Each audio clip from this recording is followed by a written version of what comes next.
如何解决穆斯林被歧视问题？ Palestinians are very brave, courageous. We cannot surrender. Not even a Palestinian child will surrender.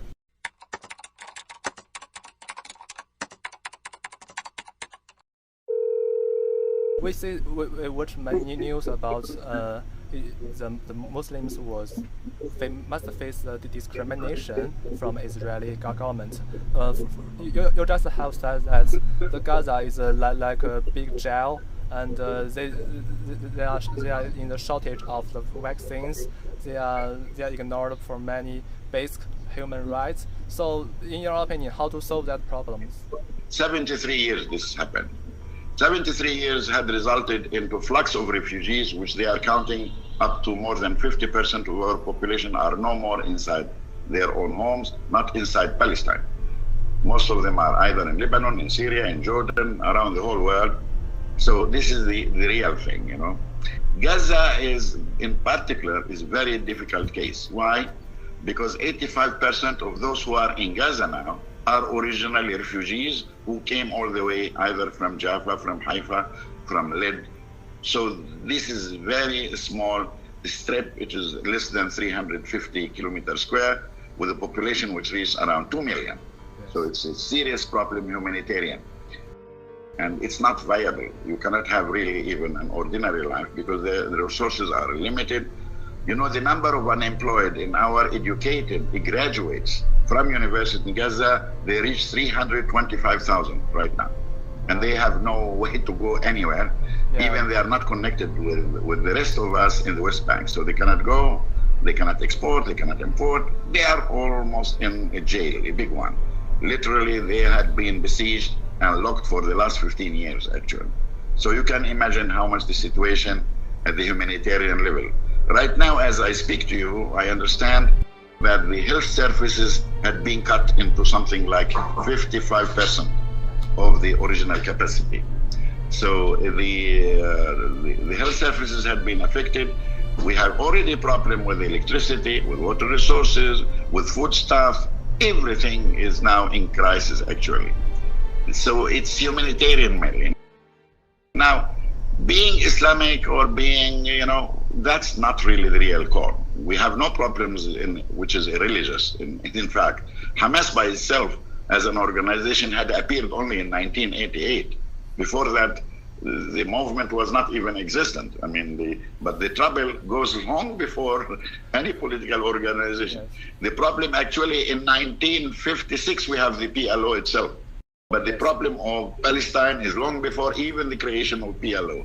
So these are the symptoms of the problem, they are not the problem. What we are doing from our side as Palestine, we are reacting to the aggression and to occupation which has been continuing for the last 73 years unresolved. That will not continue because we are around 50% of all those who are living in Palestine. Palestine historical means between the river and the sea. You cannot really marginalize 50% of the total population with no rights, with no citizenship, with nothing. And every time and then they could be evicted from their own houses, they could be arrested anytime, they are not allowed to travel anywhere.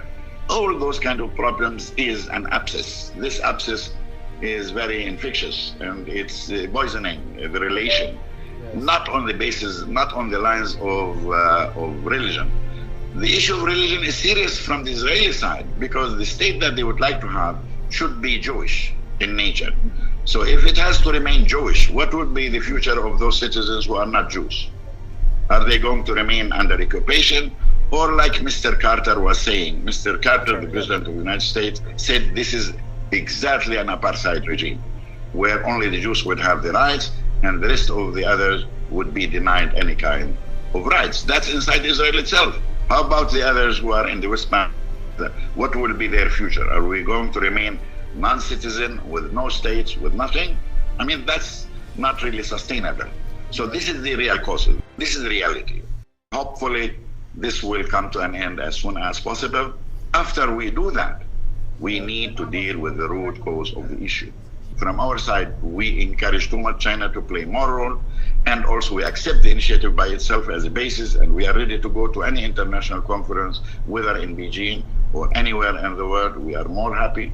And we want more really parties to participate in the conference, because America did not succeed in doing any mediation for the last 20 years. They had taken a monopoly over the process, and they had destroyed the process. Mr. Trump had destroyed even the United States' credibility to be an honest broker or an honest mediator. That's why we need more parties to put effort, like European Union. So I think there is something immediate to be done, which is halting the military action from the side of Israel. If Israel will stop now, nothing will be shot on the other side. But on the other hand, I should be also very clear in saying, if the Israelis think that we are going to submit and we are going to raise the white surrender, that will not happen. Palestinians are very brave, courageous. I know it because I belong to a generation who have been experienced in that. We cannot surrender. Not even a Palestinian child will surrender. As long as we are in a defense situation, we are going to defend ourselves courageously, painfully, and patiently. We are very stubborn people when it comes to our dignity and pride. We are not a people who are afraid. We are not a people who are panicking. Yes, we have a lot of pain. But on the other hand, we are very proud of our resistance and capacity. That's exactly what China had done before. This is what Algeria had done before. All other countries who had gone through liberation struggle, we know it's going to be costly. Independence and freedom will not be offered to us on a silver tray. We are going to have it, and we pay the price. And all the Palestinian people now, they are all one. We are totally united, and we are ready to go all along, giving sacrifices, because our home is very precious to us. Jerusalem is very precious to us. Al-Aqsa Mosque and the Church of Nativity, they are all